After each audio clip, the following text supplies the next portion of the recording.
Hi everyone! It's me, Kaz, from ThunderClub, here with the ThunderClub boys. I've got Sliv. I miss Urza's wife. I have Rin. I too miss Urza's wife. And we are here, unfortunately, To lament Urza's life. Urza's life, too. Hey, it works both ways, actually. He's got a lot to lament. Fuck Urza.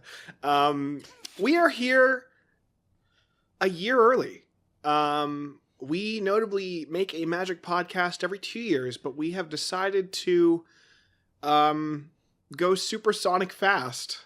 I wanted to find a way to reference Sonic in like the back of my mind, because last year, like, Sliver was just like, hey, how stupid would it be if Sonic was in Magic the Gathering? But the game is in an even weirder spot than usual, and we felt the need to just push this a bit forward, a bit ahead of schedule. Yes, one hell of a year it's been, and one of the big things is that in the last year, perhaps because of a glut of product we will likely get into in the very near future, it felt like multiple years. While we normally do this podcast every 2 years, I would say the last year in Magic almost feels like it's been 5. This last year for us, not necessarily the game as a whole, some of us made some decks. Some of us played some games when we had the chance to. We didn't play all, well, okay, I played a lot at the beginning of the year, last year. As I stated before, I had a friend who brought me to a F&M. I since now hate that person immensely. It's okay, they don't know this podcast exists. And then I sort of fell off and really didn't get back into it until Final Fantasy. How about you guys? Wait, there was product worth playing last year? Ooh. That's a hot take and a half. Ooh, Canadian dollar worth peanuts? Ooh, Wizards increasing the price? Ooh, tariffs priced out of the game? Used to be like $120 for a box, and now it's like $260? Yeah. Cringe. I will add that due to financial circumstances, I did not play much this last year myself. And I didn't have a lot of interest in many of the sets coming out, which definitely did not help that. I did jam up some games of Commander here and there, but a lot of my year with Magic was spent kind of just, I guess, deck brewing and deck stewing, if you would. There was a couple of fun things in there, but I did skip all the major releases of 2025 for one reason or another. I do think some of the sets were cool. It's just, there's so much, it's very hard to get a chance to engage with it when it's out of the product cycle about 2 weeks later. Some cases, 9 before it's even out, but we'll get there. Yeah. So for those of us who made Commander decks, Sliv, you did not make a Commander deck this year? I did not make a Commander deck in 2025. 25. I believe the last one I made was 2024, and that was Krenko Mob Boss. I don't think you talked about Krenko last time we were on the podcast. Did I? No, I don't think I did. I don't think you did. I don't think you did. I think you may at the tail end of 2024, and we just didn't get around to talking about it. You talked about Shieldred last time. I definitely talked about Shieldred. So how about we talk about Krenko? How's that? How do you feel about that deck? I'm feeling like the Krenko deck is pretty strong, and with some support that just recently came out in Lorwyn Eclipsed, I can probably swap out a Bunk Goblin somewhere in there. But as it's sitting right now, there isn't much improvement to be made that I can see. The way I've built the deck is to get the goblins out as fast as possible and to pump them off being 1/1s. So they're at least doing twice the damage that they're supposed to. Wording. Yep. What, you don't you like... sure are enjoying to pumping pump them off those as goblins. fast as possible. No goblin left unpumped, if you will. How else am I supposed to finish the fight? Jesus. You've got some pretty funny cards in that deck, though. Yeah. You've got what was it? Drought or like desert something? Oh, God. You know what I'm What's talking yeah, about. I know. It's like the desert card. That's Yeah. like everything that ever gets dealt combat damage just dies at Yeah. the end of combat. So all attacking creatures and all defending creatures yeah, die at the end of turn. just nasty, but pretty funny. And there's the one card in there that has never resolved, and that is Thieves' Auction, which is the funniest shit I've ever put into a deck that has not resolved a single time. For those who don't know what Thieves' Auction is, it is a red sorcery for something generic in a red. And when it resolves, starting with you select a card that's on the table, and that card is now under your possession. This repeats until every card in play, including lands, has been accounted for and now has a new owner.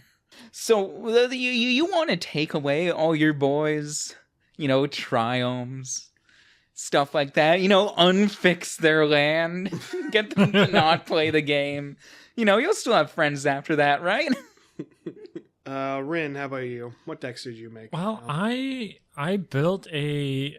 It's funny, I am very critical on Universes Beyond, but I have built a Sonic the Hedgehog commander deck. Yeah. Kaz gifted me a copy of the Sonic the Hedgehog Secret Lair as a fairly early birthday present. A bit of a year. About like half a year early. Yeah, it was like 2 years ahead, I believe. I would have. You're just getting like really ahead of the ball, so that way when I'm 33, you got me covered. You're the Sonic friend of the channel, so I figured you'd appreciate and that. I think there's some very interesting design space in that lair. I think Eggman's really cool. Yeah.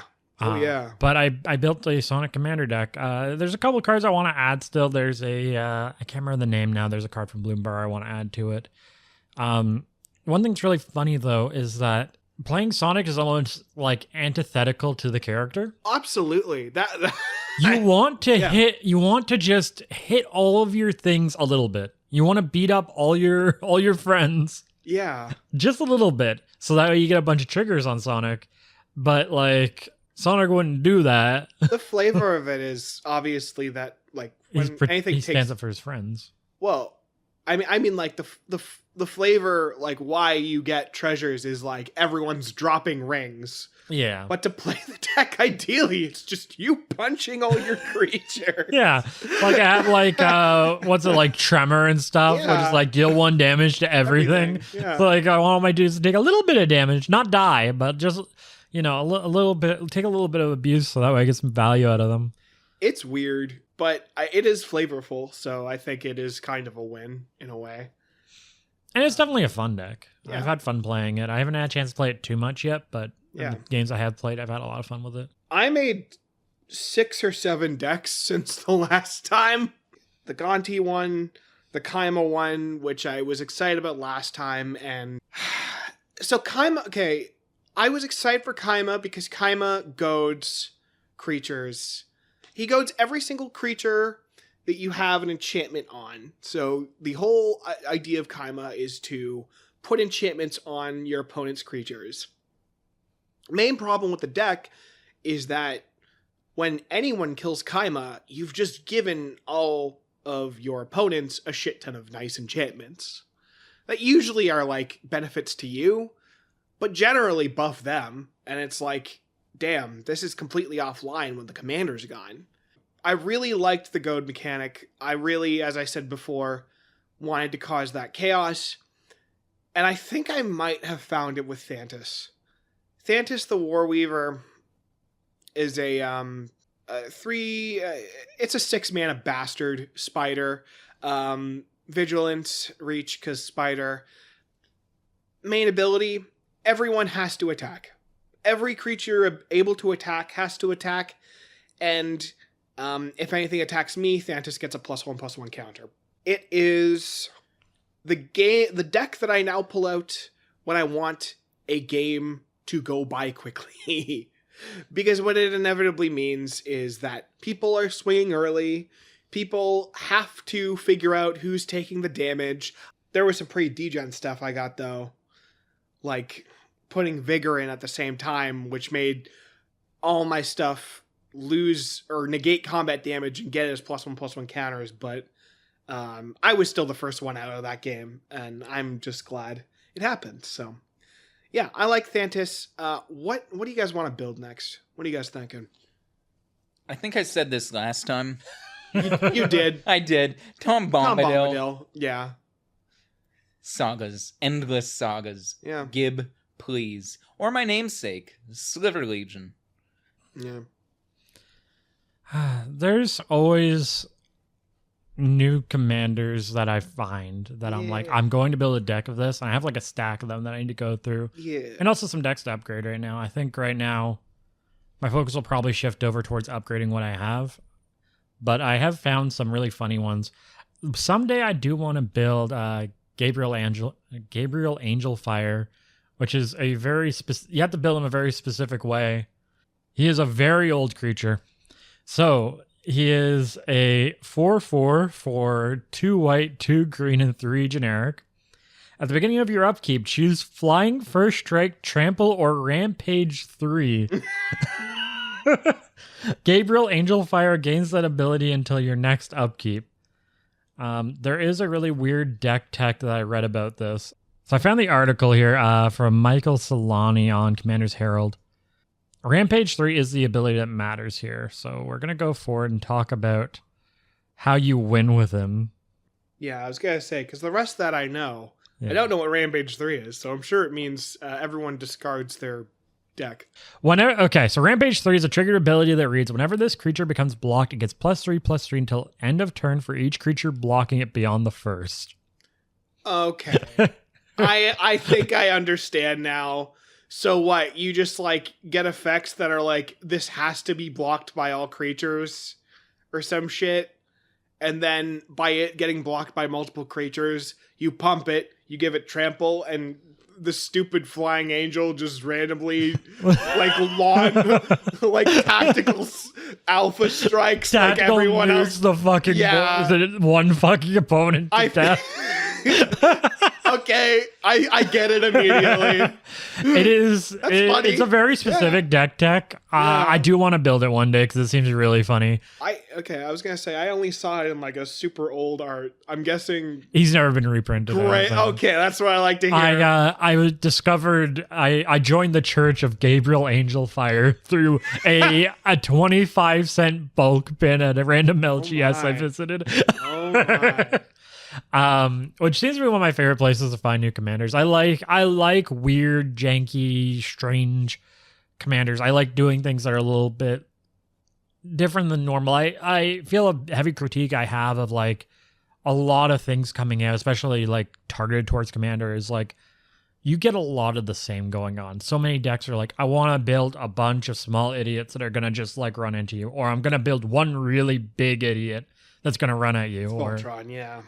Or like so many decks end up boiling down to like a couple really well-defined archetypes. I like breaking those as a deck builder.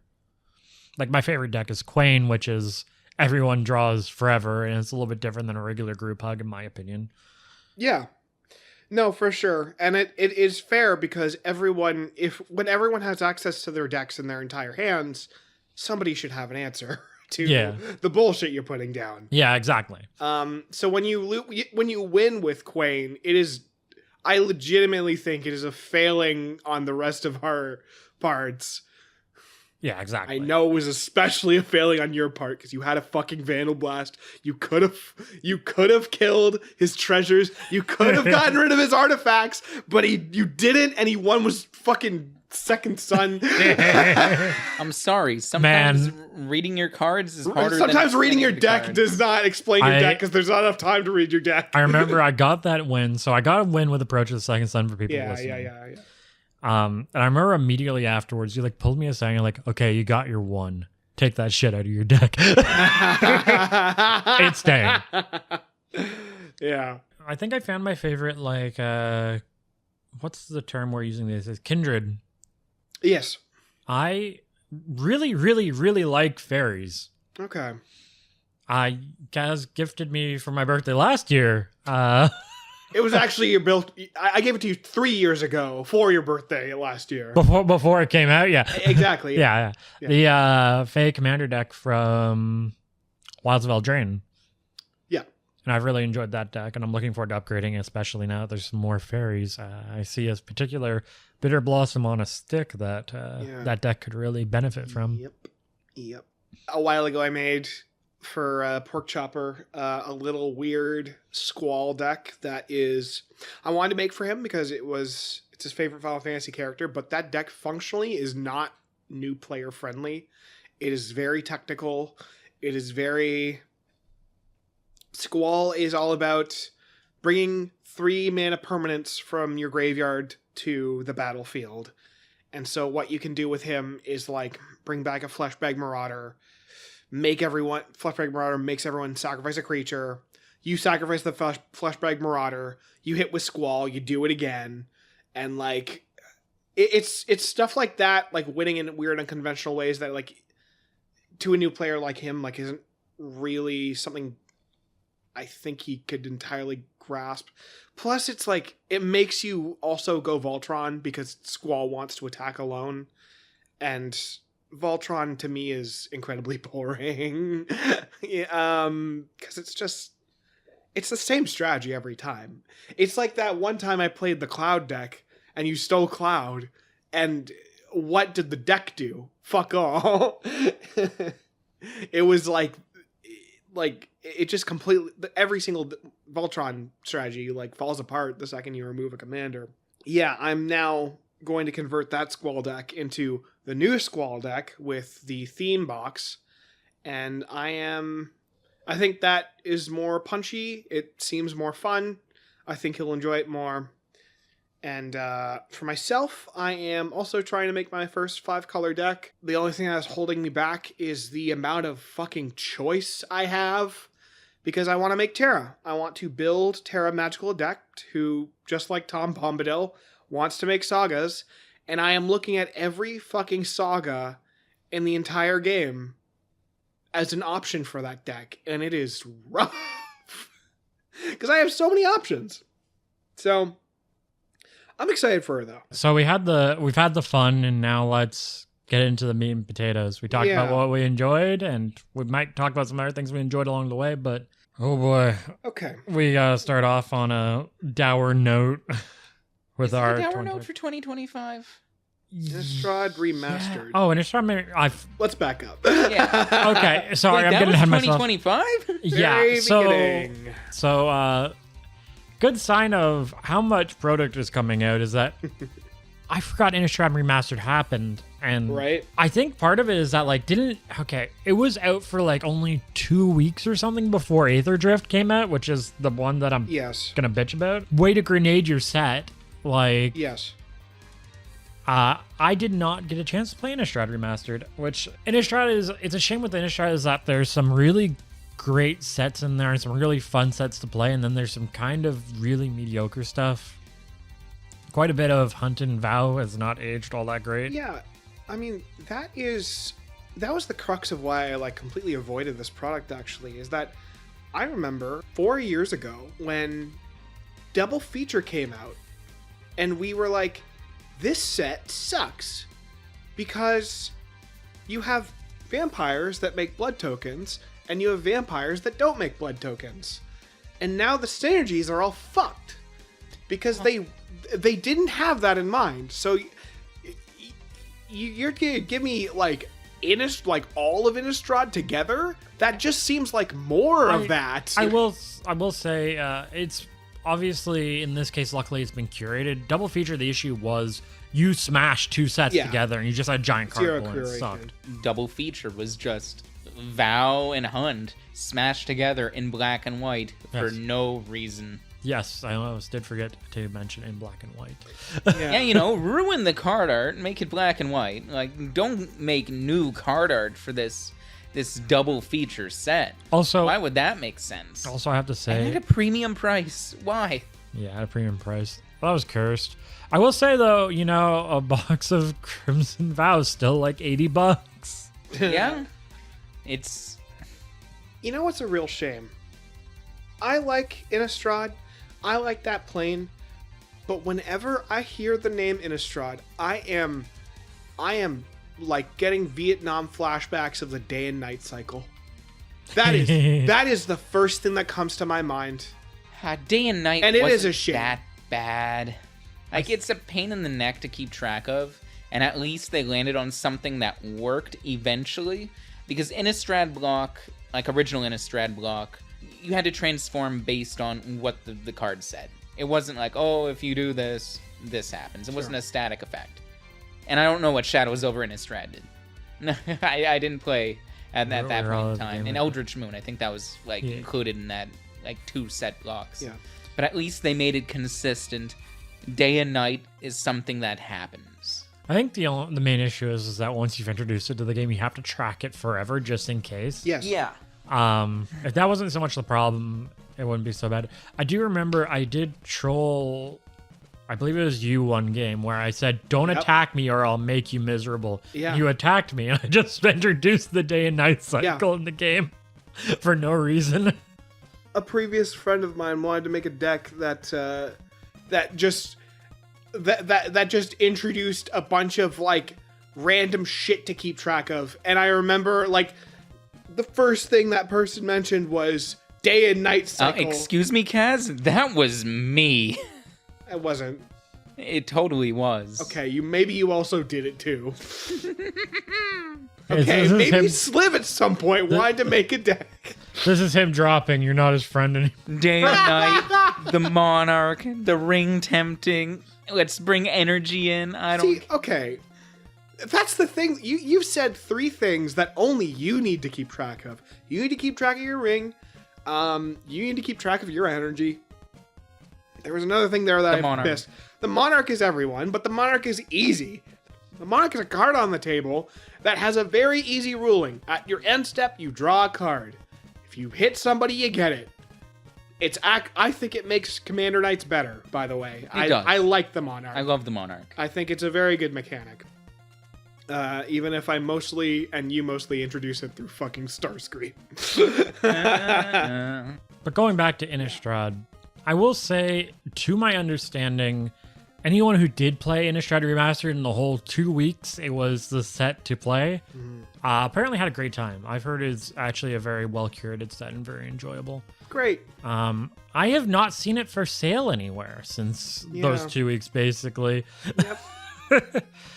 Which is strange. I remember Ravnica Remastered hung around for a bit, and that was a set that I believe was a little bit more critiqued for its curation being a little bit off. Now, boys, before we move on to the next set that we have to talk about, when do you think we're going to get Return to Ravnica?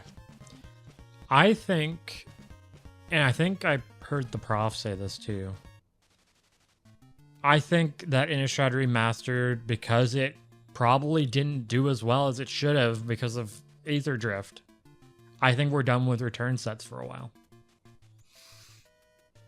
Like remastered. Man, I can't wait for Lore. Well, remastered, yeah. I'll say what remastered. I mean is like yes, remastered, Yeah, remastered, that makes sense. Yeah. I'm talking about when's the next time we're going to visit Ravnica, because it's like, oh, let's visit Ravnica is the hip new thing. It's been blown. They've fucked it. Remastered's a gun. Well, no, now we're going back to the return topic of going back to Ravnica again. I think it's completely shot down for... It's going to take a long time to recover for Ravnica, I think. It got overdone. Plus, you had Karlov. a very mediocre set. Oh, God, that was on Ravnica. It was set on Ravnica. It completely almost broke the plane in some ways by having so many goddamn detectives. Yeah. There's like a detective for, like 5 detectives for every one normal person in Ravnica. And that's going to take a long time to recover from. What more could we get out of Ravnica at this point? Right. Like, it hasn't been long enough for us to miss it that much. Yeah. And we go back and we do guilds again? We probably will at some point go back and do guilds again because guilds are cool. Yeah. But I think right now, the way Magic sets are built and the way, Magic seems to be going, I don't think you're going to have, an exploration of the idea of a plane. It'll be, characters interacting with that plane instead. Yep. I feel like that's what Magic's become lately, is named characters interacting in wacky situation. Well, that was one of the big critiques of 2024 as well, the hat set thing. Hat sets. Yeah. And we get a bit of that in 2025. Let's move on to Aether. Yes, because that's kind of where we're leading. Vroom, vroom. Yo, Chandra did the Kira slide. Yeah. So Aether Drift sucks. Let's just get that out of the way right now. And it doesn't just suck for being wacky races. My issue with Aether Drift is, okay, all of these cool-ass planes. Yeah. Like, how many planes were there? 6 or something? It was actually just 3 of them. Okay, it was 3. But, like, we hadn't been back to some of these planes in a long time. One of them was Amonkhet, which... One of them was Kaladesh. And there was another one that was really cool, and I can't remember the name of right now. The one that had the name changed, I believe. Yeah, Kaladesh, the one that got the name changed. Apologies. There was another one it starts with an M. It's Moraganda was the third one. Right. First seen in Future Sight. Yeah. So it was Moraganda is the one that we're looking for, Amonkhet, and... Avishkar. So we have these 3 planes that we haven't been back to in quite some time that people really liked, that people thought were really cool, and they have been relegated to racetracks. They're relegated to a Mario Kart track at the end of the day. They have had so much stripped out of them to do this, in my opinion, and I think that sucks. Where's the flavor in all of it, right? Like, if you're going to pick this world, why can't there be any emphasis on them racing, at the very least, in this world? Like, I didn't know until months later that there were multiple planes. I knew fuck all about Aether Drift. And then you tell me there were 3 planes? It could have all been in the same fucking place for all I knew. And it wouldn't have changed anything at the end of the day. Like, No. Yes, I get that part of it is like, you want to revisit places or like have somewhere new and really cool to like sell the set a bit. But man, it was just like having it for the sake of having it is not a good reason. It's not a good execution of strategy. It's not a great way to bring back those people that love these planes. And I think that's what, more than anything, more than card games on motorcycles, more than funny cars, more than meme cards and hat cards and all that, I think the issue is like you kind of relegating major parts of your history to part of a racetrack is gross to me. I don't like it. You know, you could say the idea was rotten to the core. Magic racing, it's not the worst idea if you go like the Mad Max route.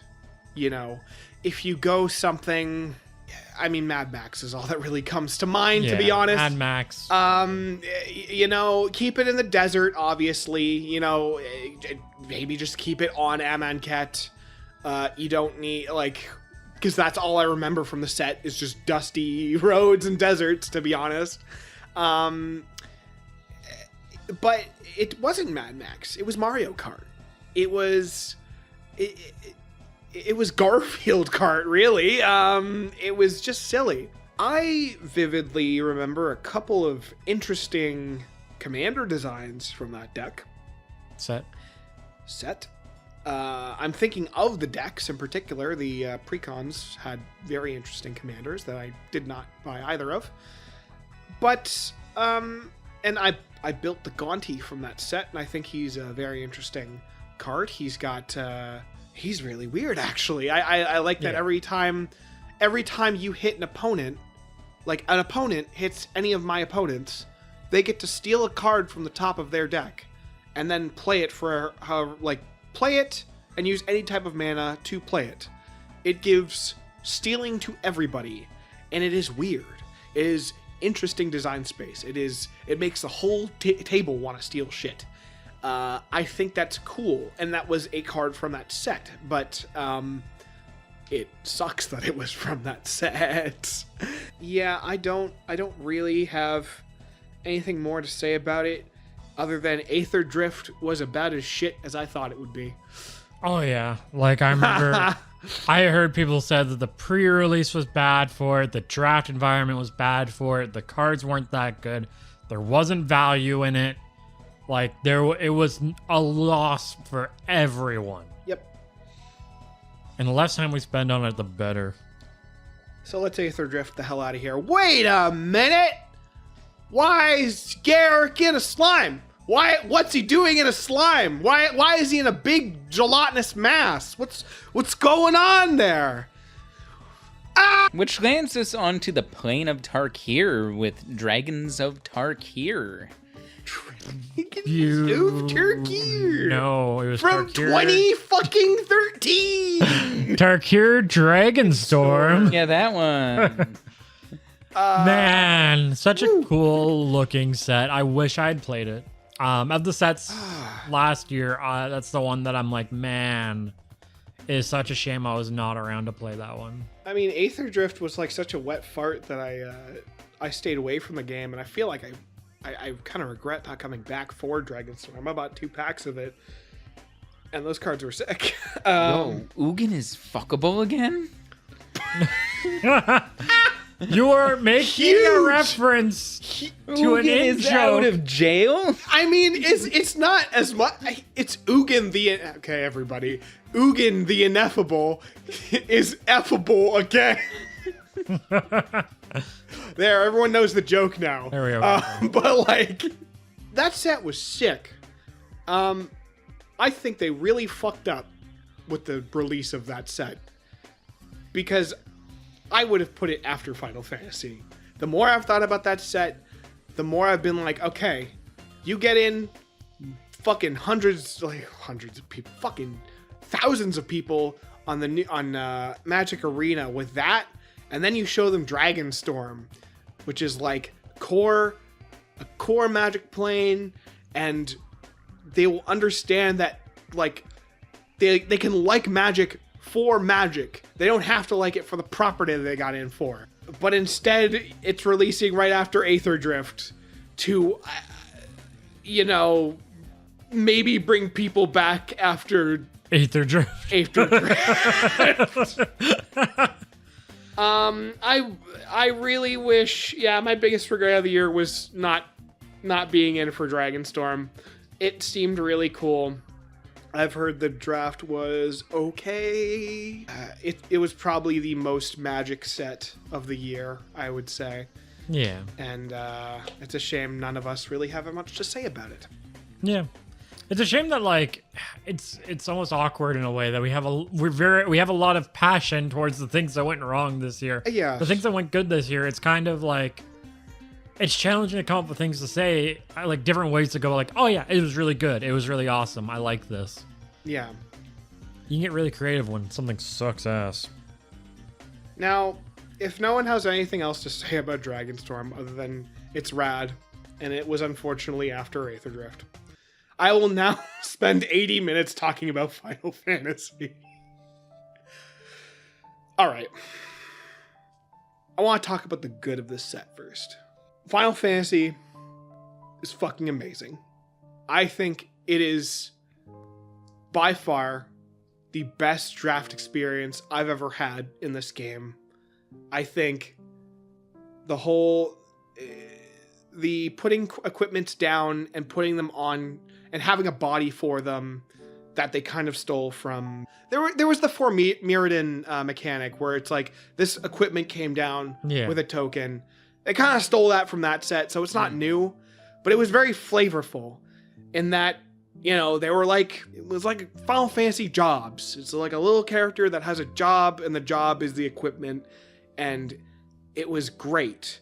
All these characters were so amazingly fleshed out and so flavorful.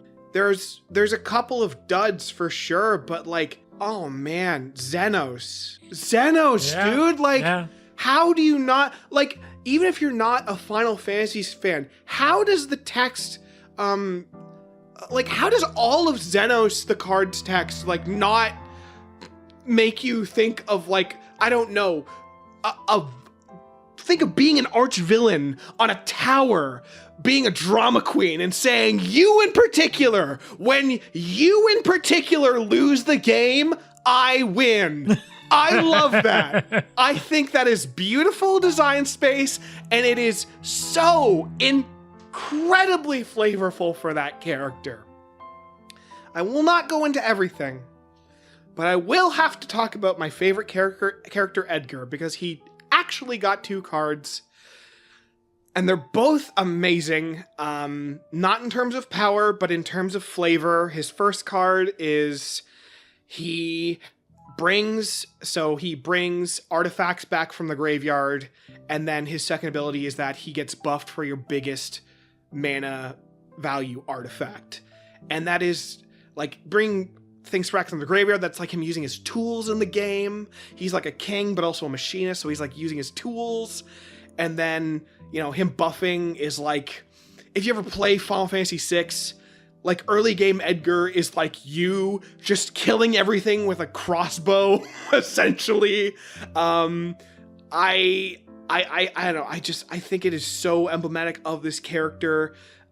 His second card, it gives you cards for every artifact you have. So it's like he gains more knowledge from all these little machinations you have. And then the weird part, the weird specific design space of it is that his second ability on his second card is that when you flip any number of coins for the first time in your turn, they all turn up the way you want them. Which is like, where have you seen that before in Magic? Like that's so weird. Krark, I mean, obviously Krark Sakashima, but like, I love that this is so specific to this character. Flavor-wise, it's wonderful. The decks were like chef's fucking kiss. I feel like I could fucking line all the cards up in the deck and make like a chronology of each of the games they were in. My draft experience playing this amazing set with a person who also bought a box just to draft and having hours of fun pulling these cards, understanding the references on them, understanding how those flavors were translated into the game. It like, barring nostalgia, like it's got to be like top 3 sets for me, and how much I love this set. And so I now have to talk about why it might be the harbinger for the end of this game. Because Mark Rosewater, whatever his name was, came out like a week after and said that Final Fantasy did like Lord of the Rings sales numbers within the first day. The pre-order sales alone on Final Fantasy were $250 million. And this is unfortunately a domino effect. I love this. I have to love this set, but I have to acknowledge that this has set a very unfortunate precedent for this game, and is, to be honest, probably why we're kind of all here today. Because of Universes Beyond Discourse, because of the statement that came out that said, anything's on the table now for what can come into this game. Fuck K-pop, fuck like The Office. Well, that literally came into the game. Yeah. I'm like he mentioned. I talk about dramas. K-pop Demon Hunters was one Yes. that came up.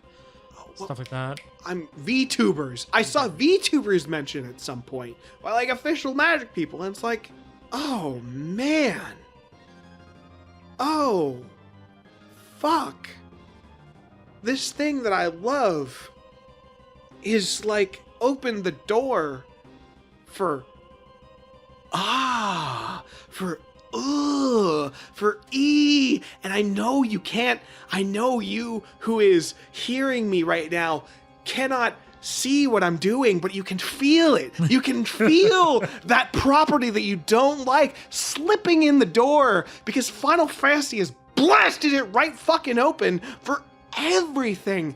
And now I have to unleash my trap card, my little trickaroo, my little project that I spent like 20 minutes working on before this podcast. Oh my god. It's a Venn diagram. So we have constantly mentioned in, I think, both of our podcasts before this, the Magic the Gathering is becoming Fortnite statement. We've just said that. And I really gave this some thought before this, because I said to myself, will Magic ever become just like, not like literally become Fortnite, but like, let's think about that. Like, what comparisons between Fortnite can I make? Is this a scale? Is there like we are 80% Fortnite now, we are 90% Fortnite now, will we ever become Fortnite? And I don't think we will. I've got, okay, this is a podcast. Viewers, I have a Venn diagram on the screen. Perhaps we could go over some of these points.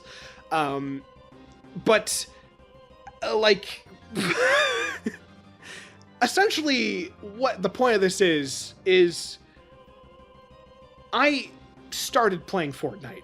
I just straight, like, we mentioned, Magic is Fortnite now. For research's sake, and for my own personal enjoyment, I'll be honest, I decided to play Fortnite, and I decided to think about what both these games are doing, how these games have both evolved, and contrast them in this handy-dandy little Venn diagram. When I think of both of these games, one of the big ones in the middle that I think of is big events that get broader attention from social media are marked by what the property is crossing over with. How many, like, you hear about Fortnite, it's never like what map was released. It's Sabrina Carpenter just entered into Fortnite. The Rock just entered into Fortnite. There's one ring that only one person in the world can get, and it's worth $2 million. Oh shit, I was talking about Magic that time. That's what we're looking down the barrel of. It's TMNT. It's what Marvel superheroes are in Magic. What is the Star Trek cast going to look like in Magic? Yeah, and we're going to touch on this a little bit more as we go forward, because it becomes a bigger problem as we enter 2026. But we start to hit a point also where you mentioned social media.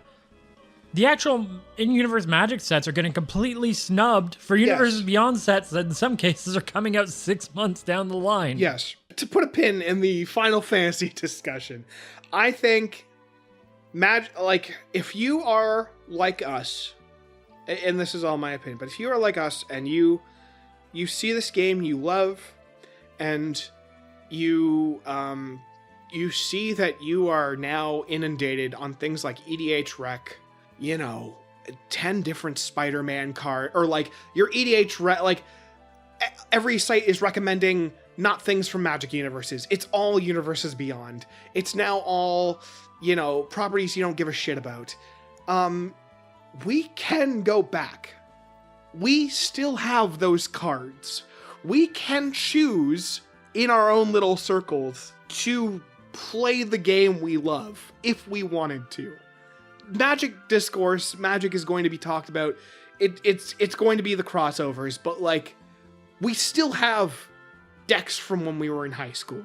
Like, nothing can take that away from you. As fucking weird as the shit as this game is going to become, we will not become Fortnite, because Fortnite players cannot go back. They cannot go back to what Fortnite was when it started, which was some strange tower defense game. That is impossible. I legitimately have no idea how to fucking play that game mode, and I've been playing that game for a month now. And it doesn't exist. It legitimately never got released. You can play your 60 card decks from high school. You can fucking do any amounts of draft. You can make a little cube that's your little thing, and you have that. Yeah, we can go back. I'm gonna interject. Go ahead. I know a lot of people that are in Magic communities. I'm semi-active these days in 8th Place Dave's Discord, friend of the channel.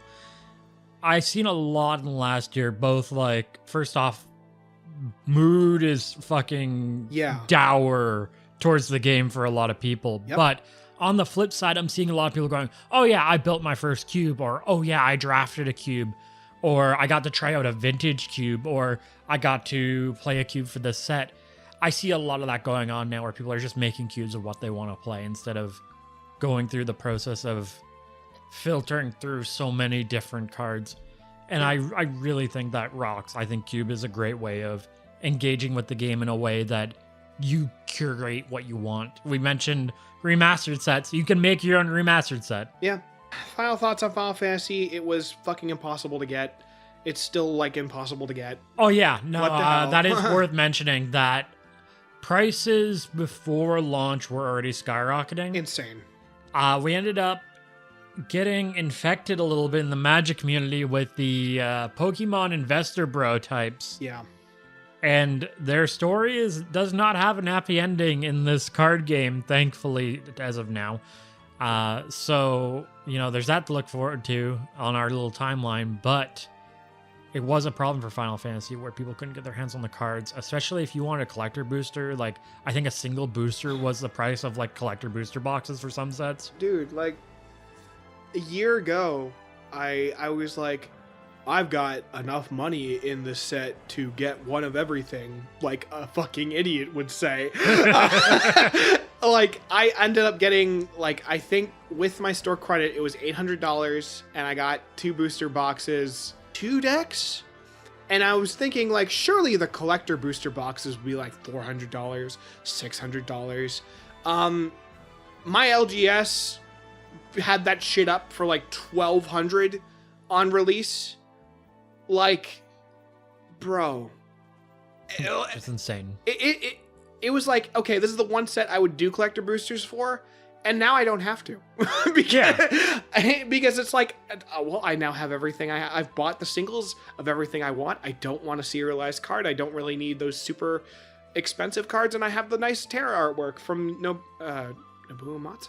Oh my god, I always forget his name. Nobuo Uematsu is the fucking music guy. Whatever. I have the special art Terra, and I love her, and she's on my wall, and I will cherish that card forever because Final Fantasy 16 means so much to me. But this set was amazing. It was impossible to get. It is still very hard to get, and I mean, I don't think I'll ever buy another box of draft the same way again. Like, I feel like after drafting an entire box with somebody else, like, that's kind of just how I want to buy my boxes. I want to enjoy and sit down and look at the flavor and look at these art and, like, really take the time to appreciate each of these cards, because when you draft an entire box like that, it's not just ripping open packs and, putting them in your collection. You now, even if it's just 2 people, you have the memory of playing that and these little kitchen magic games and the nostalgia of that, and that on its own is kind of special to me. So, Final Fantasy, I love it and I hate it at the same time. Yeah. And let's move on. Which leads us into Edge of Eternities. A set I don't remember, but have very, very strong feelings about. That's okay. I want to hear your strong. I've been talking for a long time. Since early 2023, when Lord of the Rings was announced, the word magic adjacent started getting thrown around a lot with Universes Beyond products that are coming out more now, and a lot of Secret Lair products that are now considered Universes Beyond, or you have the 40k decks, the Fallout decks, whatever. I firmly believe Edge of Eternities put magic in space, so Star Trek is now magic adjacent. Yeah, it's very possible. No, I think will say I was very apprehensive with Edge of Eternities going into it before previews started, especially because previews are very hard to really find well in advance these days for in-universe sets, which is a problem. I was very worried we were about to get a full set of Space Bellerins.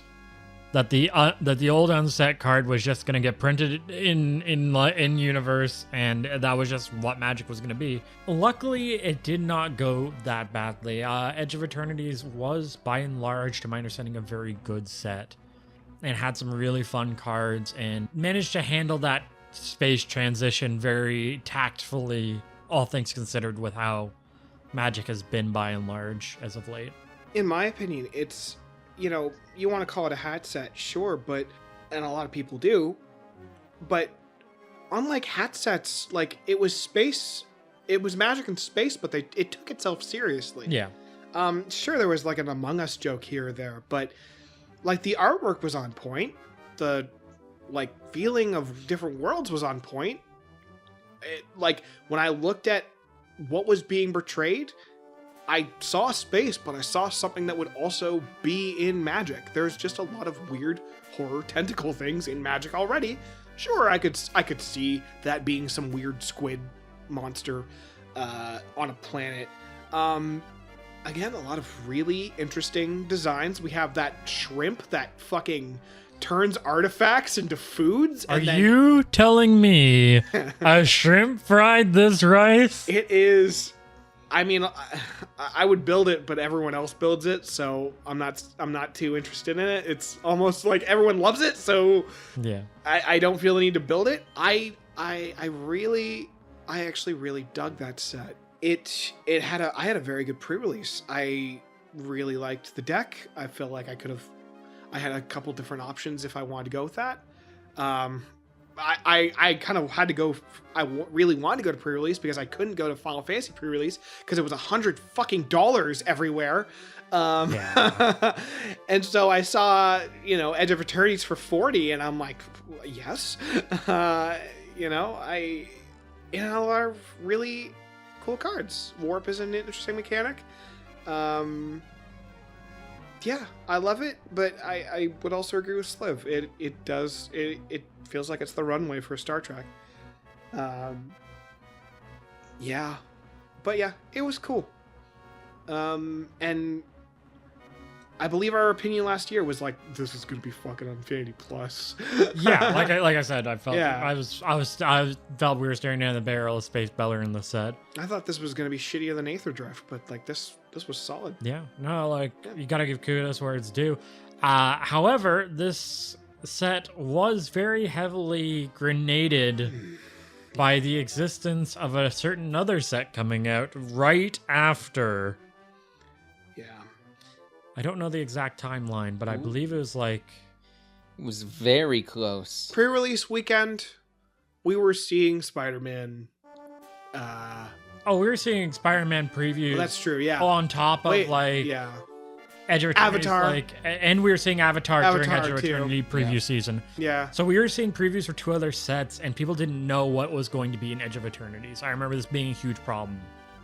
That people weren't aware, and on top of it, like... We're going to get into, like, Magic... Well, I'm going to mention MagicCon when we get to Spider-Man.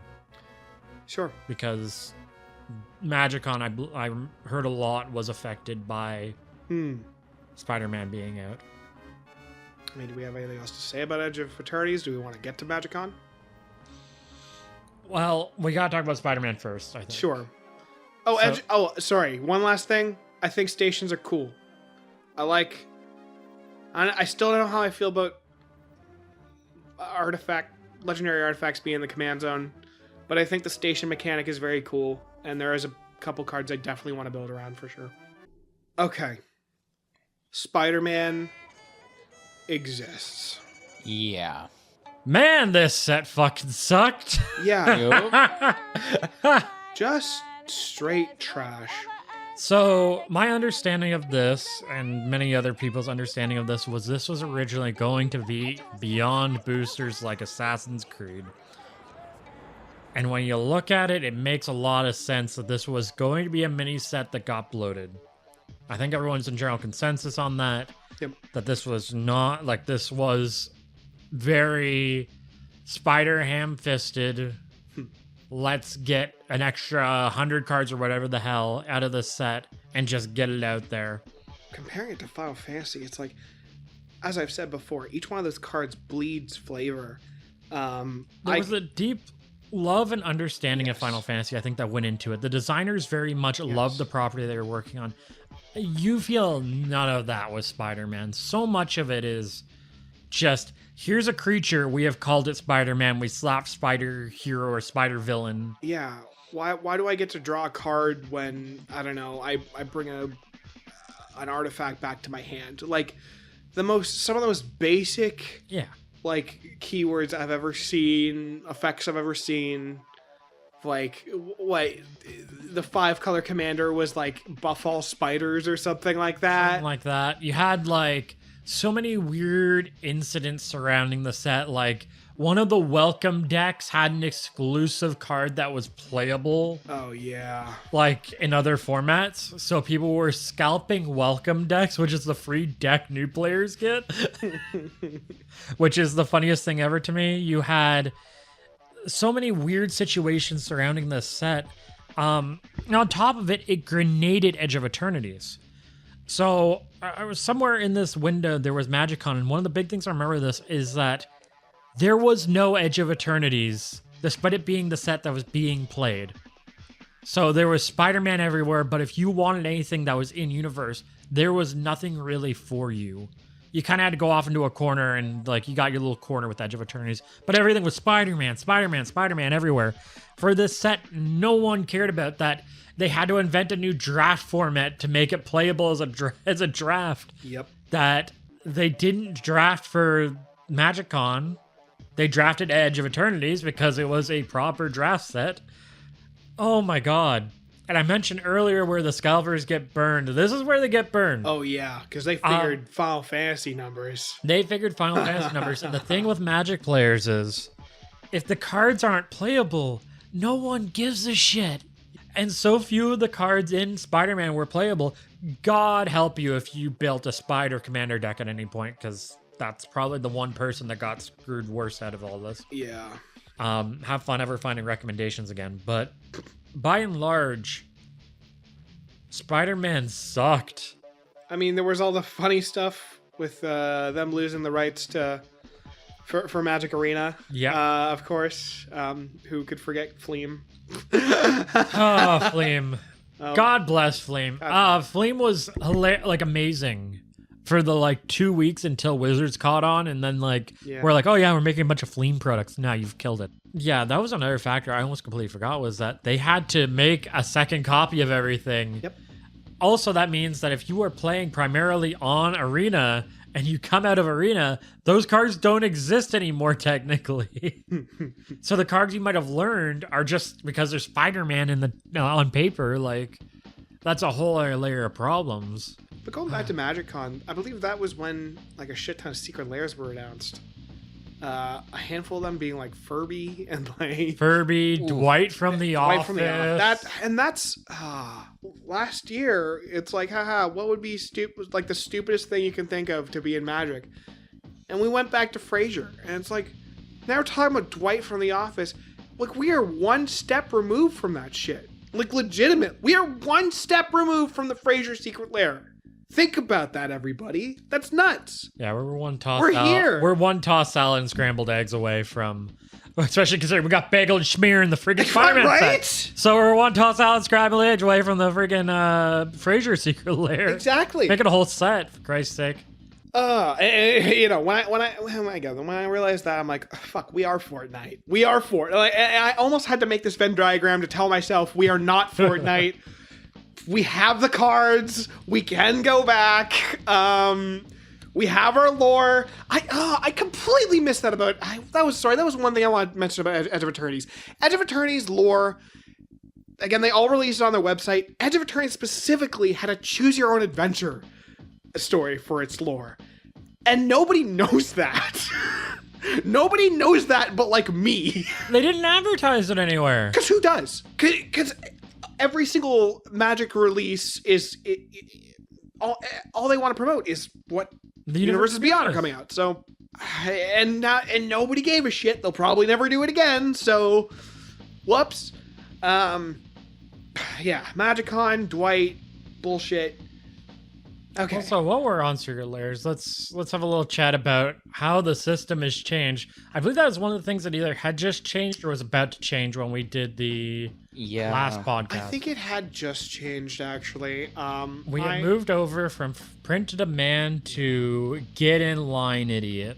Now, I bought the first one of these for my friend who I played Final Fantasy with. It was the dog and cat deck, and it was a actual fucking nightmare to get in that line and get it, but I did. But the real... okay. All of this is shit. Let's be clear. Yeah. It is a shit business model. you can do both. You can have printed demand, and then for the people that want now, and then, you know, actually have enough for the queue for people later. The issue with that shit is when you make the mechanically unique cards like that. When you have a limited amount of the mechanically unique cards, because I like the Sonic cards quite a bit. You like the Sonic cards quite a bit. Knuckles, I don't see how that's like not a staple in like any card like splashing red. Legitimately, like 4 mana, hit somebody, get 2 treasures. Like, you basically get like half your mana back with a decent body with enough like good keywords. Like, Knuckles he's just kind of broken. I don't know what the price on him is. I guarantee we're past $30. I'm not. Fuck it, I'll look it up. I'll edit myself. Knuckles on screen. I'll put Knuckles on screen. I'll see. Knock, it's Knuckles. At the very least, that one in particular that I got you and myself, it did stay up for months. So like it wasn't like and I immediately was in queue because I thought I was in queue for 2 hours because I thought just like everything else it would sell out. But you know, that was a whole thing of mechanically unique cards, and that was fortunately up for months. But the Jaws one sold out immediately. The best Sony PlayStation ones, the Kratos, sold out immediately. The Ghosts of Tsushima one sold out immediately. Yeah, you can end up still in the queue for an hour and a half or something, and the thing's been sold out the entire time. Fundamentally, it's good to have Secret Lair cards that are reprints because, you know, we can get a card for cheaper, but when you are making a card that can only be got through this process, the only other option is to pay some asshole in America fucking hundreds of dollars for the card I want. And that sucks. That's shit that I want your product and you've decided to not, or to give it to me kind of in the shittiest way possible because it looks good for your fucking shareholders, essentially. They never said it, but like I guarantee what it was it's like, it's like they want to say, hey, look, shareholders, these sell out in minutes. These sell out in 5-10 minutes. And I hate it. The official statement Wizards made was, oh yeah, this was for the consumer. Fucking bullshit. Because it gets you the product faster because they're printing it out ahead of time. Such a load of bunk, corporate speak, and I hate that shit. Yeah. Like, it's so transparently agreed thing. It is try to make the shareholders happy, try to increase some profits, especially because so many, and don't give the buyer time to look into what the cards are worth. Yeah. Because there's so many Secret Lairs in the last year that were just mediocre at best. Yeah. There were 80 Secret Lairs this year, I believe. I'll recheck that number in post. But that's insane. Yeah, it was like every time someone sneezed, another Secret Lair came out. It's insane. Yeah. And it's like every time I looked, I'm like, oh yeah, Secret Lair drop. Oh, sick. Oh, it's gone. Oh, it's gone.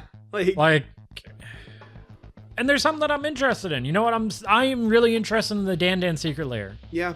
I think Dan so interesting as a format. I'm really so. Initially, Wizards of the Coast did not get in touch with the guy who made the Dan format. They have rectified that.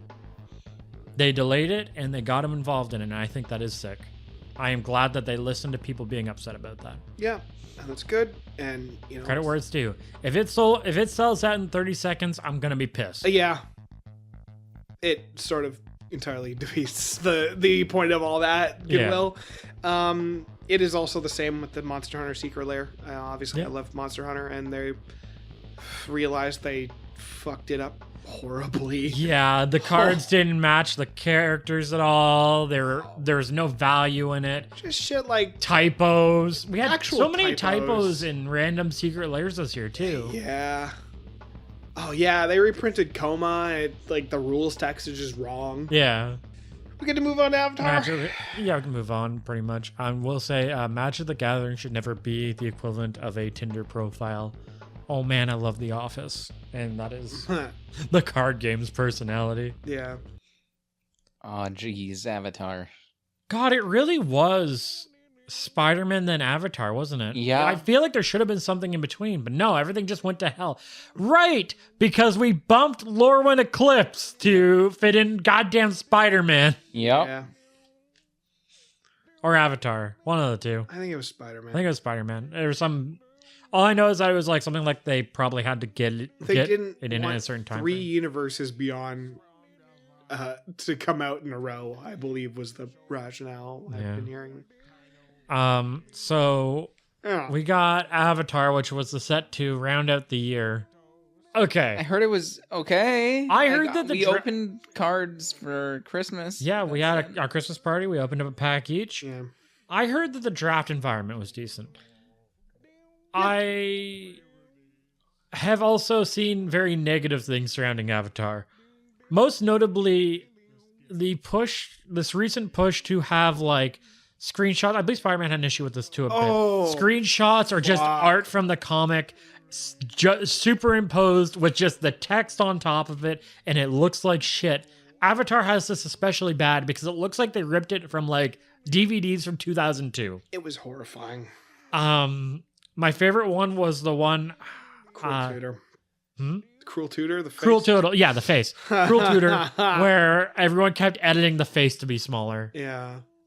It was so just 2005 custom MTG cardmaker.co.ca So bad. freaking website as cards. Horrifying. I hate it. I hate it so much. And it's like, this is an official thing I can buy. I went to Avatar Draft. I got blown the fuck out. I remember playing against a CEDH player, getting blown the fuck out.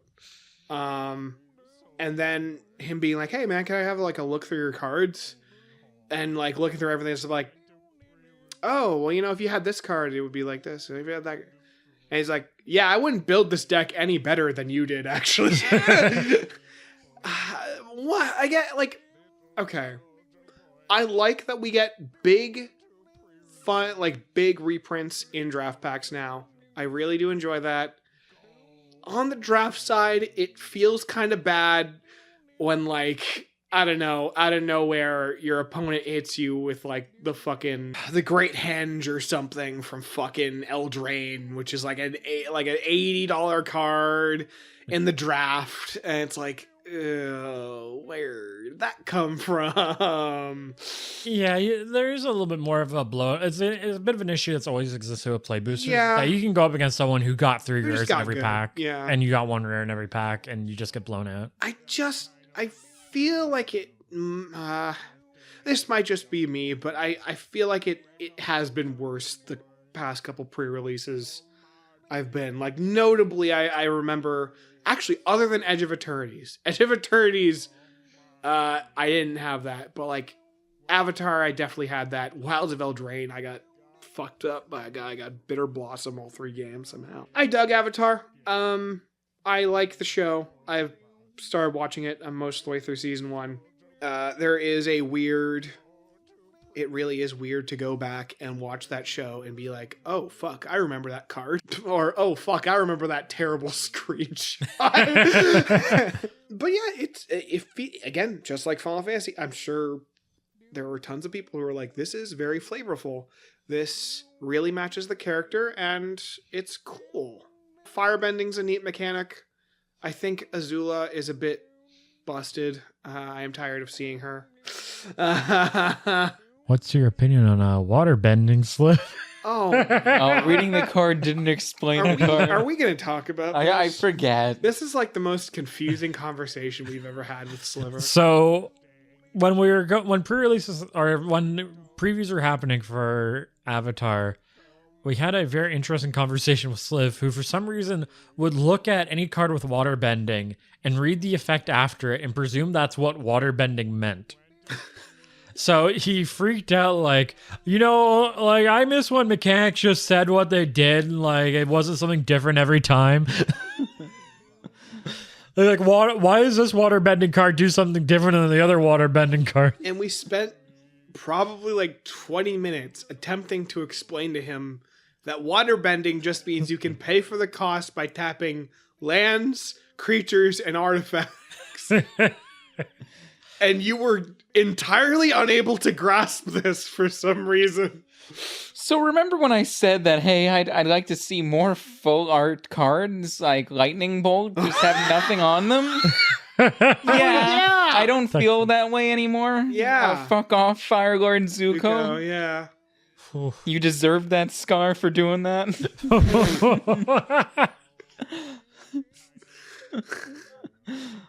Reading the card doesn't explain the card. Yeah, you dunk on that fictional character, Slick.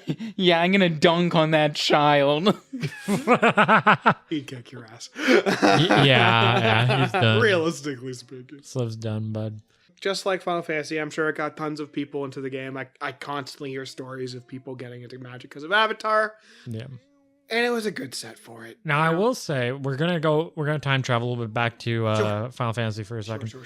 So I remember some people that are like, that I know in the gaming sphere that went to play Final Fantasy events. They played the Final Fantasy events. They bought the singles they wanted of Final Fantasy.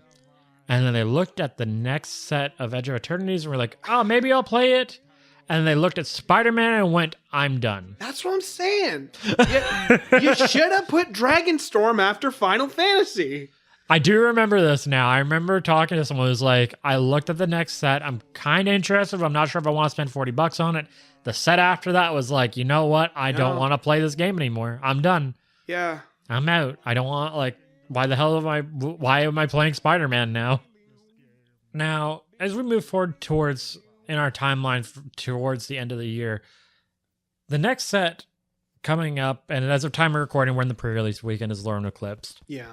But as we entered the holiday season, you wouldn't know that Lorwyn Eclipse would be coming out shortly after the new year, because Wizards of the Coast decided to spend the window of the holiday season advertising Marvel superheroes and Teenage Mutant Ninja Turtles. Man, it is genuinely bizarre, just like how much they have hamstrung the release of Lorwyn Eclipse. I'm so sorry. But like it's to the point where I genuinely have to ask, is it on purpose?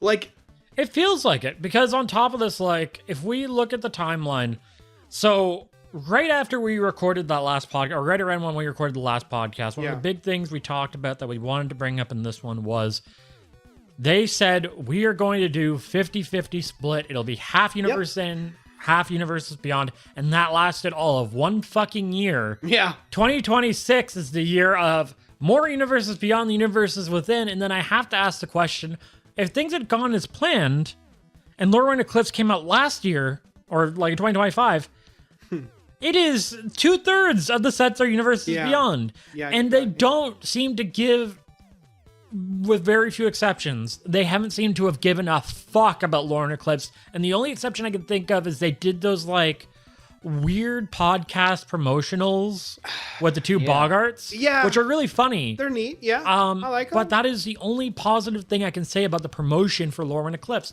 They overshadow it. The entire holiday season they dedicate to TMNT, which they just revealed in New York, and then Marvel Superheroes, which doesn't come out till fucking June. If we want to really put on that tinfoil hat, if we want to go down the fucking rabbit hole, bro, Lorwyn Eclipse has fucking TMNT in it. Yep. As of the time of pre-release, a lot of people got TMNT cards in with their pre-release kits, which, by the way, the pre-release kits no longer come with your stamped promo to remember that event by. Fucking bullshit. Which is, they are saving probably fractions of pennies per pre-release kit. That makes me so sad. It's such a small gesture. But, like, it feels like all those small little things that, like, made Magic special are slowly going away. Even things like the Commander decks. At this point, like, the Lorwyn Eclipse Commander decks, like, it used to be you'd get, like, the big card, you get, like, a whole bunch of, like, little things with your pre-release kit, or, like, the bundles used to come with fucking books. Oh, yeah. Or, like, little, like, pamphlets of information. These days, you buy a product, the Lorwyn Eclipse Commander decks are just the deck in the cardboard deck box, which doesn't count as a value add. No. Because you're going to throw it out for an actual... Yes, if you care anything about those cards. Yes. Does it not include the spin down anymore? No. No. The bundled will, Okay. but the commander deck doesn't come with a spin down. Is it it's a spinner wheel? No. It's nothing. They didn't even give you a life wheel? They don't give you a life wheel. They don't give you the commander sample pack anymore. It is just the deck in the cardboard deck box. That is all you get. And they raised the price by $5 US. Of course they did. So you are paying more for less, and the value was not based off the profs video, because the professor is the magic, Mr. Magic the Gathering. I haven't watched it, but I'm going to. Yeah. The value is lower on comparison to other commander decks that have come out recently, and it seems like it's going to become a trend now, or at least the precedent is now there that they've cut everything out, and now they're just going to bring the decks down to probably where they're going to be worth $50, and you're getting $50 worth of cards.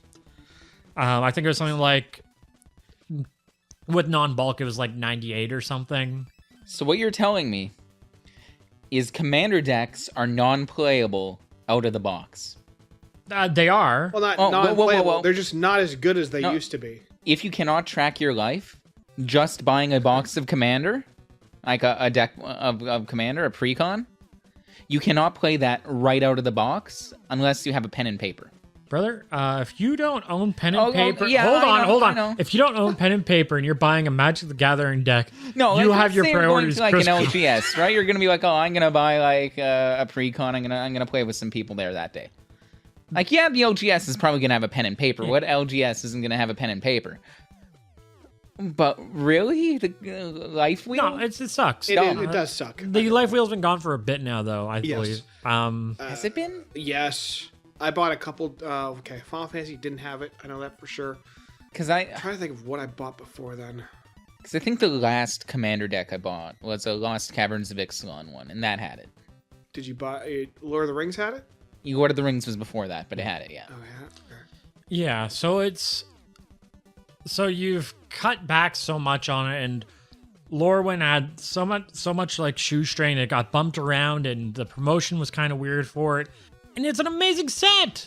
I want to talk about Lorwyn for a second, because I have, with the Fortnitification of our game, I have spent so much time looking up shit about Lorwyn. I have spent so much time taking in this world and why these sets were so cool and what makes them so interesting. And I think if you are a player that cares about this flavor, you kind of owe it to yourself to at least either A, try to look into those audiobooks. They're free. They're on Magic's website. Savor that flavor, or B, look into original Lorwyn.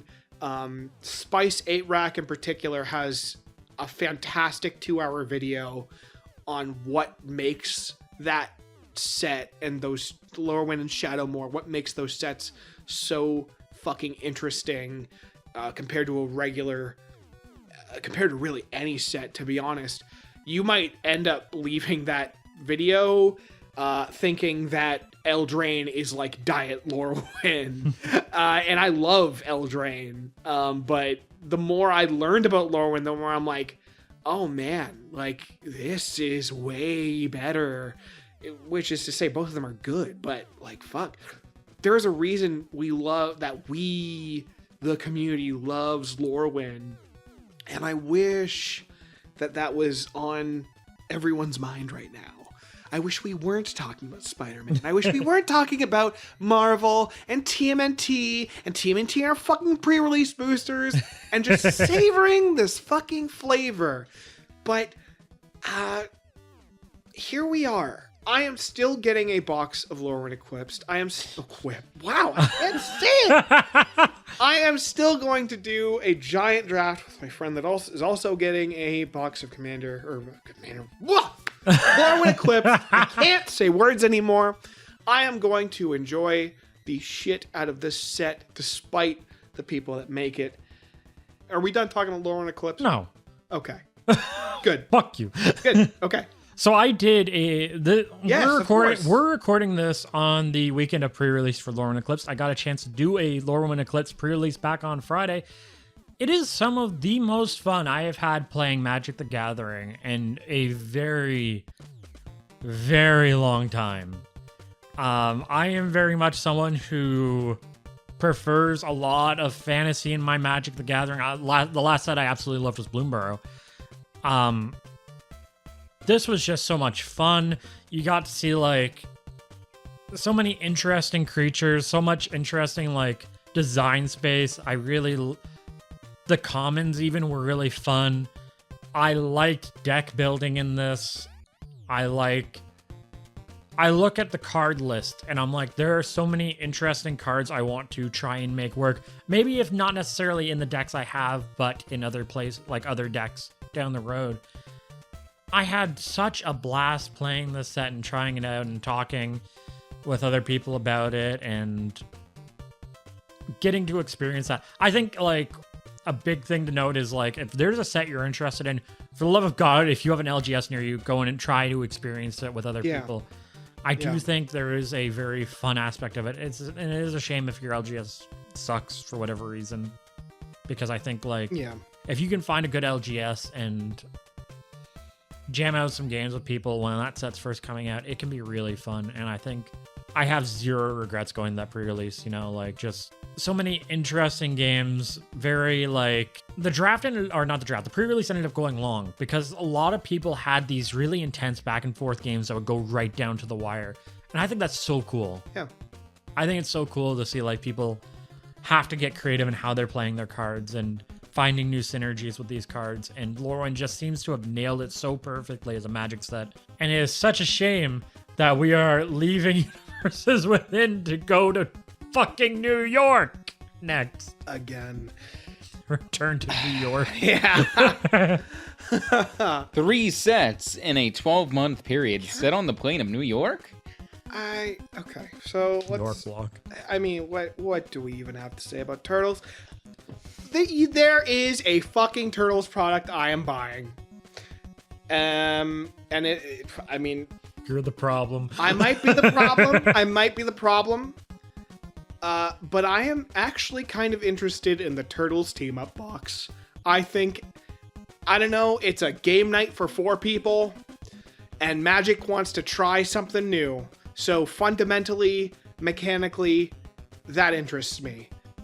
Well, okay, a little bit of the kid inside me is psyched to see Raphael on a card, of course. Yo, turtle power? I can't deny that. I cannot deny that.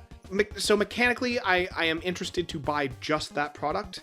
That is all I am buying. I will have a strange, fun night, I think, with you guys and pizza when that comes out. We are looking at another Spider-Man. Yeah, we have in between there is Strixhaven. Oh my fucking god!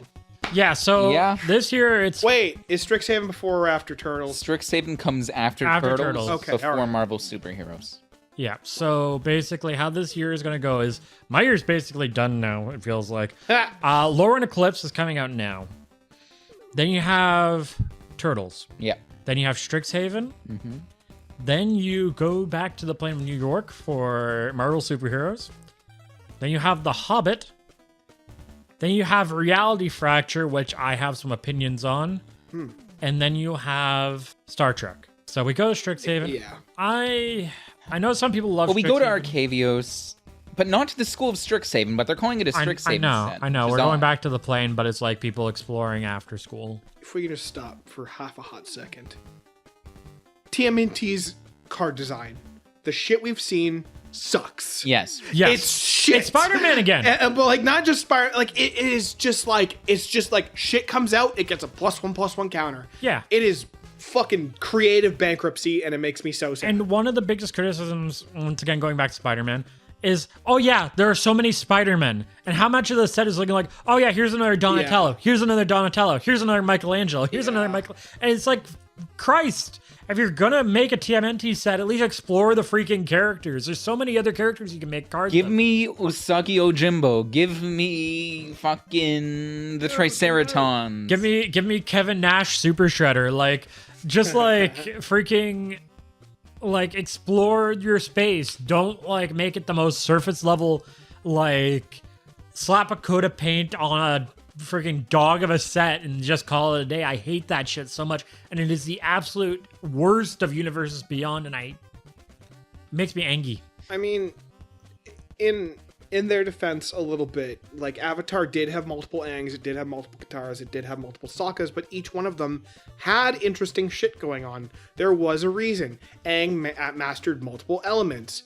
There were like different versions. There were different things all those cards did. Even like what looked to be the 4-color, like, you know, boring rainbow Aang actually had some neat shit. And like you had to firebend and waterbend, and you had to do all the shit in order to actually flip him. It had neat conditions. It was well designed. So shit's just lazy. I don't like it. Let's go to Strixhaven. Let's go to Strixhaven. I actually don't have a lot of personal interest. I know people love the plane and loved original Strixhaven. I don't have a lot of interest in this personally. I will just say this. I bought a lot of Strixhaven for The list, not the what was it called? Secret Archive. Yeah, that one. Because I thought those cards were sick. They and they were. came in every pack. And I'm like, I'm just getting into this game. I want reprints. I'm gonna grab a bunch of Strixhaven. Yo, doubling season. Yo, Vamp Tutor. Yo, Demonic It Tutor. actually didn't have doubling season because that's an enchantment, but you're thinking of Wells of Eldraine. But yes, it was fucking sick to get all those tutors. It was fucking sick to get all those cool spells. Just the funniest faithless looting artwork we've ever seen in our entire lives. No discourse about that whatsoever. I love all those cards. I think they're cool as fuck. That was mainly why I liked Strixhaven, though. I think it's probably gonna be fun. I don't know, they haven't been spoiling it yet. Yeah, they're too busy spoiling goddamn Marvel superheroes. Here's what I'm concerned about with Strixhaven, is that when Strixhaven came out, it had lessons and learn. And lessons, or learn was take a lesson from outside the game, put it in your hand. Yeah. Lessons were kind of shit spells that were just okay, but you could get from them from your sideboard, and you can get them any times you played a learn spell. Yeah. Makes sense? Okay. Avatar comes out. Suddenly lessons are fucking busted. Suddenly Gran is needs the ban. Real fucking bad. Right, we completely skimmed over Grand decimating standard right after VV decimated standard. That is two universes beyond cards ruining it is, and standard that's rotation. another point towards Final Fantasy being bad because it. Oh, that was another thing you said. To quote Rin last year, I am scared we are going to see an all format staple in Spider-Man. We right after that podcast got the fucking Death Stone or whatever it's called. The thing that's like a mana rock, and then like eventually it fucking revives creatures, and it's like $80. Yeah, ridiculous. It's like, fuck off. Not as bad as VV and Grand. Oh yeah, but like anyway, Gran is running fucking roughshod on standard right now, and I am scared that when we get to Strixhaven, there's gonna be putting in learn, because that's where learn and lessons came from. Yeah. So it's just gonna be more of that shit. And we're gonna be stuck with it for a long time until it gets banned inevitably. But because standard is so goddamn bloated now. 7 sets. Fuck. Yeah, and like a 28 set standard. Ugh. Like, what the fuck is going on? I hate to be playing standard. It's probably why Pioneer's dead. Especially, Yeah, they're not doing Pioneer anymore. Marvel superheroes. There have been a lot of previews for that. Rest in peace, anyone who learned about Caltrops from the Hulk being revealed and wanted it for his Sonic deck. Oh, so boring. I hate it. Yeah, I don't even really want to talk about Marvel superheroes. It's just, it's Spider-Man again. I don't care. It might. Okay, I don't know. It has the potential to have more thought. The designs seem a little bit more thought out at the very least. At least we're not seeing more of we're not seeing 17 Spider-Men, but I'm not gonna fucking engage with it. I'm not gonna look at it. I'm not gonna remember it in 2 years. Oh, we'll remember it in 2 years very unfondly. Yeah, we'll be bitching about it probably. We're gonna get an all. I'm calling it now. Calling my shot. There's gonna be an all format staple in Marvel superheroes, and it's gonna be unassuming. It's gonna be freaking the goddamn like a pigeon or some shit. I mean, you pulled it. You said it. And it was a phase stone last time, so Yeah. I would assume they're just gonna do like what the life stone, and it's like I get the feeling they're gonna like do a whole cycle of all the stones and then the gauntlet, which lets you manifest them or something stupid, or like pull them from your deck. Yeah. Sliver. Yeah. How do you feel about the Hobbit? I feel like Post Malone's about to drop another $2 million on another One of One ring. I don't see them They're doing going to do it. They're doing it. The One Ring is very important to The Hobbit. Not as important as it is to Lord of the Rings, but mechanically, it operates the same way in universe. But I'd argue that it's presented very differently in The Hobbit. Oh, 100%. It's So presented you a lot probably, differently in The if Hobbit. they want to, obviously, like reprinting their One Ring would be good. It goes in a sense. into it goes, standard. It goes in the standard though, which sucks. Yeah. I wouldn't mind if like the Hobbit ring is a different card entirely. Like mechanically a different card? Mechanically a different card. I think that would be more fascinating to me. Bilbo's magic ring. I mean, that's what people kept calling it in the story. Yeah. Bilbo's magic ring. Because It's funny ring. no one realized yet that it was freaking horrifying. Even though Gandalf was like, geez, dude, I should have asked Bilbo how he actually got that Yeah, ring. how he got the ring. Like, where do they go with The Hobbit? Other than, like, 5 reprints of each of the 13 dwarves? Hell. Because there aren't a lot of named characters in The Hobbit. They might go the route the movie Movies. did, where you just have a bunch of characters that get thrown in, like, I believe Legolas was thrown in Yeah. the movies. Yeah, Yeah, well, it's, So you'll get because a Legolas. realistically, he should have been around. I think I'm kind of two minds about The Hobbit because Lord of the Rings was sick. Yeah. yeah. I am kind of getting a little wary about magic adjacent because I'm worried that they're going to start justifying things as magic adjacent to keep doing it more. Or they might, one path they could take to keep closing the gap on how many universes within sets are like, well, this is a magic adjacent set, so it's basically universes within. I'm scared of that. Not gonna lie, I'll probably buy into Hobbit. I'm a Lord of the Rings guy, so I'm just trying to like find Tolkienian. balance, find balance on all of it because I don't like universes beyond as a concept. So Yeah. it's awkward when I really like a universes beyond product, you know? Yeah. Like I've been eternally of two minds. Like I really enjoy the Sonic cards, but they're also universes beyond. Yeah. But would I have cared about these cards if they just showed up in a set? Yeah. I don't know, right? Perhaps Bloomborough reskins. I don't know. I'm just spitballing here. I don't know. I have very complex feelings about Universes Beyond right now because I don't like it as a concept. Yes. And I feel like at its best, you start to hit a slippery slope argument, and at its worst, we've already gone down the slippery slope. At worst, we're at Dwight from The Office. We're at Dwight from The Office and the SpongeBob SquarePants Secret Lair. Yeah. It will get worse. I mean that. The beatings will continue. I don't mean that as a joke though. No. Like this is as bad as it has gotten. It is not as bad as it gets. It is shit that you cannot imagine from here on out. I guarantee, G-word fucking guarantee that shit. I feel like if we make any calls of like the most ridiculous thing that could happen, this video won't make it through the edit and on the channel before it gets fucking announced and put out into the ether that we're like doing you always joke the Rugrats Secret Lair or Constantly because it's Nickelodeon or fucking like, oh man, we're gonna do like the Seinfeld fucking. Oh geez, guys, drop. I can get Gandalf and I can get Dwight from The Office crew, the Reptar wagon. Or here's the Barbie set where like you freaking like, I don't know, like a buff spell's just calling the creature Knuff or something. Like it's just a matter of time before this shit just keeps happening. I'm mad because I care. Is it bad that if they released like a Canadian TV show's Secret Lair, I would buy the Yvonne of the Yukon's Secret Lair? It's not happening.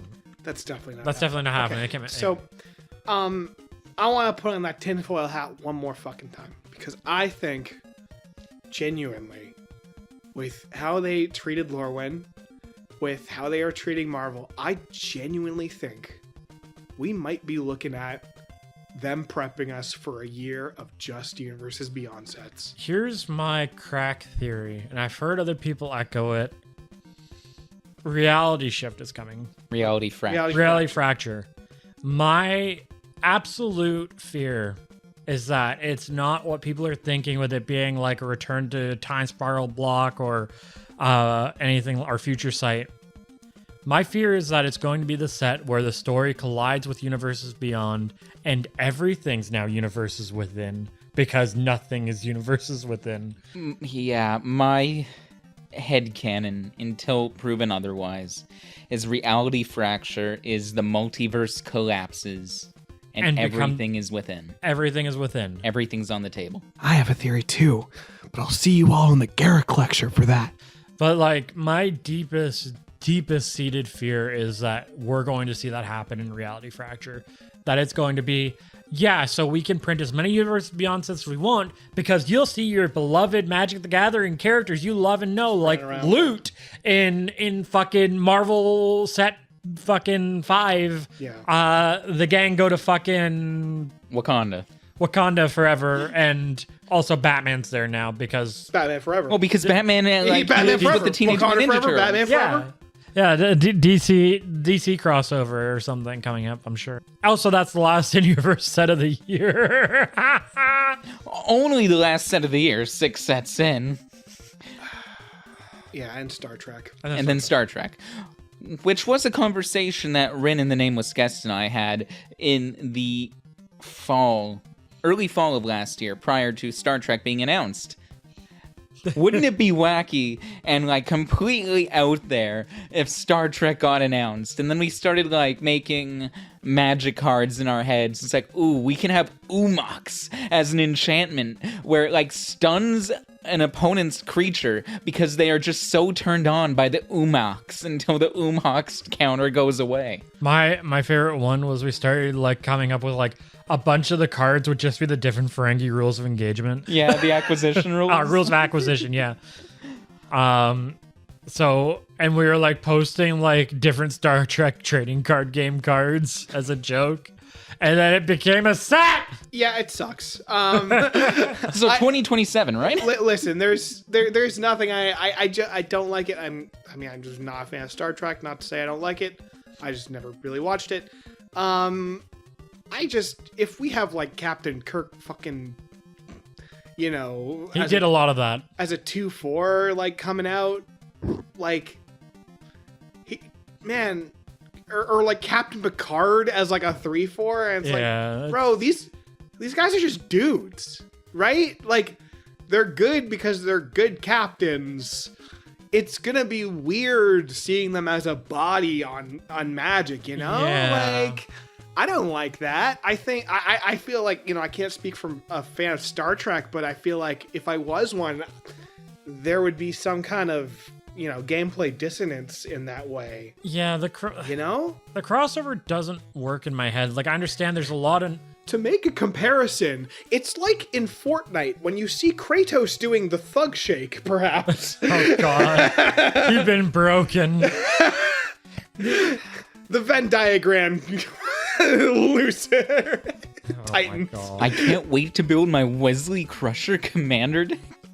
There's a lot of nerd culture that surrounds both Magic the Gathering and Star Trek. Of course. I'm sure there are some people that fit the middle of that Venn diagram. Yep. Oh yeah. But I honestly feel like there are quite a few Star Trek people who just will never give a shit about Magic the Gathering. And probably a lot of Magic the Gathering players who will never give a shit about Star Trek. Yeah. But only one of those two communities has to deal with it forever. What can your mind conjure up as the shittiest Universes Beyond that you can think of? Because we threw out some funny things last year, and as I previously mentioned, they kind of all came true. So what do we have this time, boys? Well, first of all, what do you think would be what is the worst Universes Beyond you can fucking think of? Worst? You'd have to give me a minute, but guaranteed we're getting a DC superhero set at some point. I mean, okay. Yeah. All right, sure.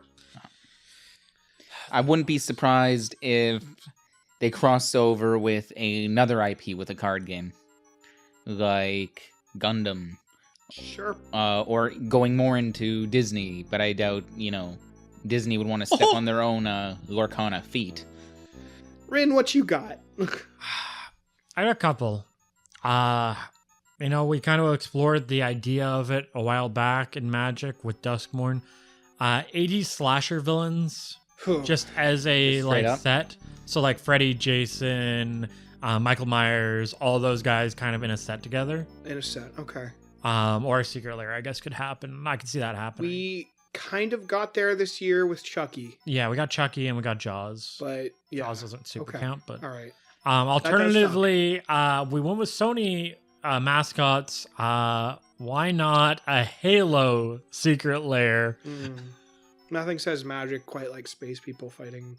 Yeah. Oh, fuck. That's We got one. goddamn Edge of Eternities. And Edge of All right. Yo, but what about the HoloLive set? Why shorts? Here's what I got. Sports people. Real ass sports people in a secret lair. Like fucking LeBron James. Legitimately. Like real ass people, real ass sports people on Magic.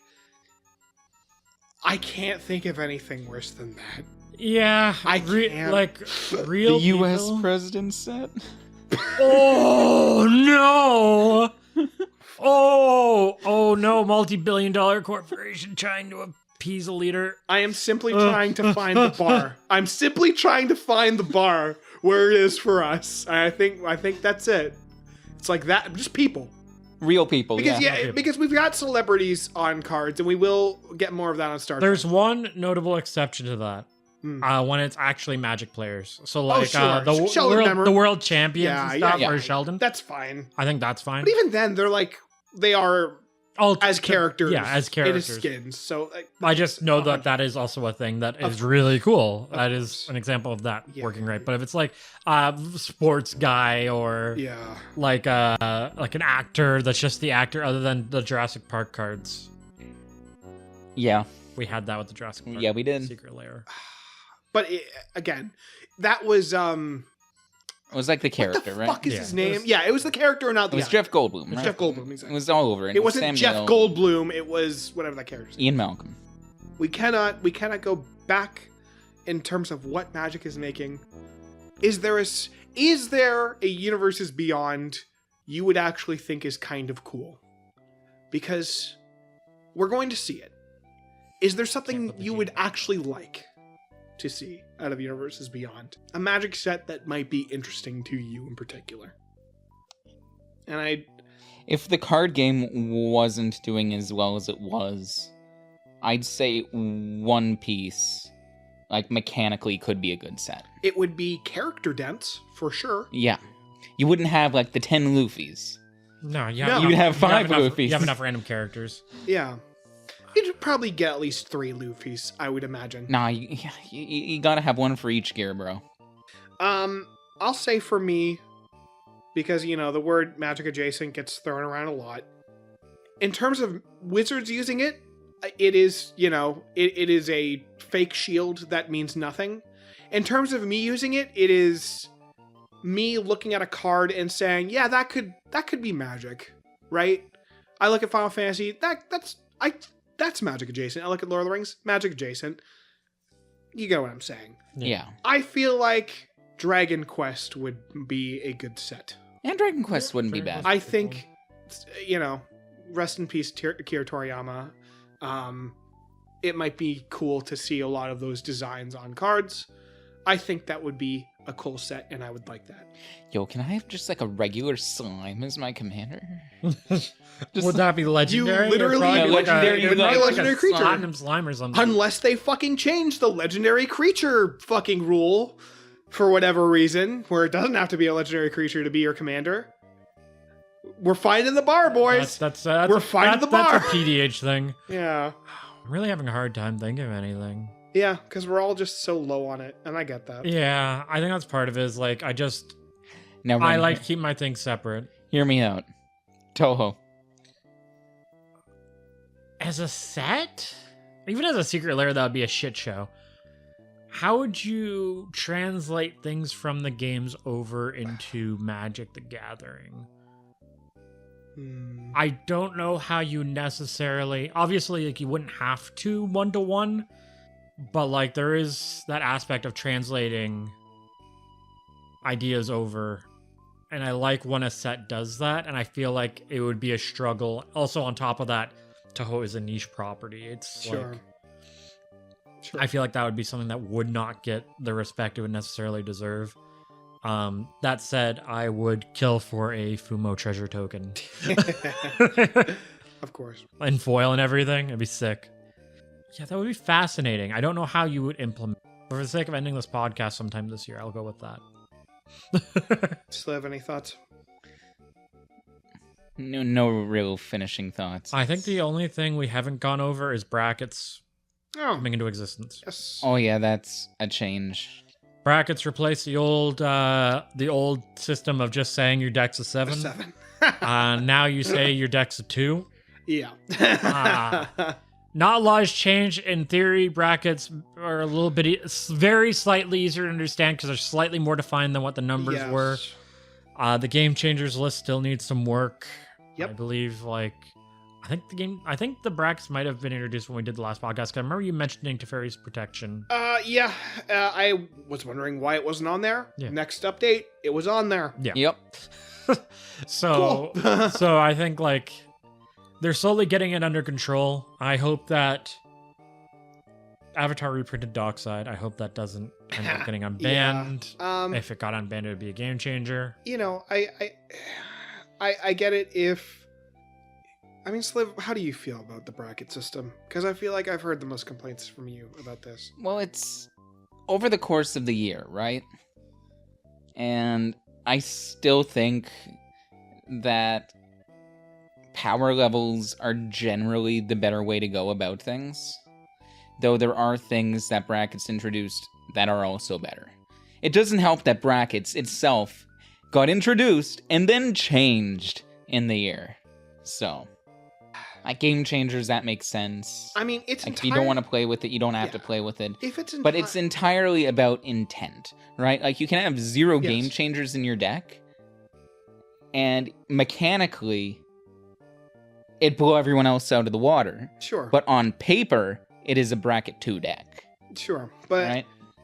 I mean, I don't know. The idea of introducing brackets is, I think... Like, it's First- because everyone said their deck was a 7, right? Well, it's because they First needed to change some things, right? And foremost, if you go to a LGS and you're by yourself and people say their bracket's a 2 or their deck is a 2 and you don't want to play with like the CEDH player who says their deck is a 7, you know, I think this is just a little more refined, and maybe it's possible that we will never get to the point where there's an easy to understand system that fits all sizes.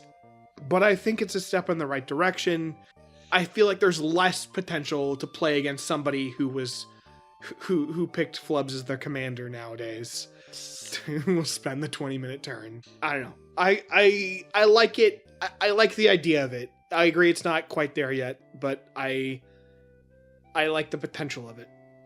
I think despite all of our ragging on the state of Magic the Gathering, because there was a lot of complaining in this last 2 hours of recording, I do think, like, it's still an amazing game. I haven't found another game that can replace it. Things are a little bit, I'm not going to say dire. They aren't very positive feeling, though. I love this game still. I'm still going to keep playing it. I'm still going to keep enjoying it. Even if things go down the tube, Hasbro jumps the shark entirely and the game crashes. And if it crashes, hopefully it survives. But if it doesn't, I know that I'm still going to be able to play this game for the next rest of my life if I want to. The cards aren't going anywhere.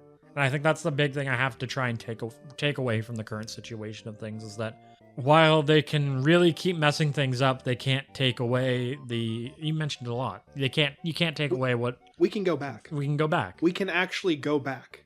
There is nothing stopping us in this room from pulling out our high school decks and jamming out the weirdest 3-player game Of all time. of 60 card Magic. You guys still have those, right? I could remake it. I still have all my high school You know- decks in a Fat Yeah, Pack deck box built. So, So I think that's the point we should leave it on. Yeah. I think we're going to go ahead right now. We're going to go play some 60 card Magic. oh, I also wanted to say this is actually the year where we're all going to make our little $20 Yes. commander decks, and despite how shit we feel about everything, I feel very hope-pilled. I want to feel the Lorwyn Eclipsed lore. I want to read this new Strixhaven book that's going to come out with the set.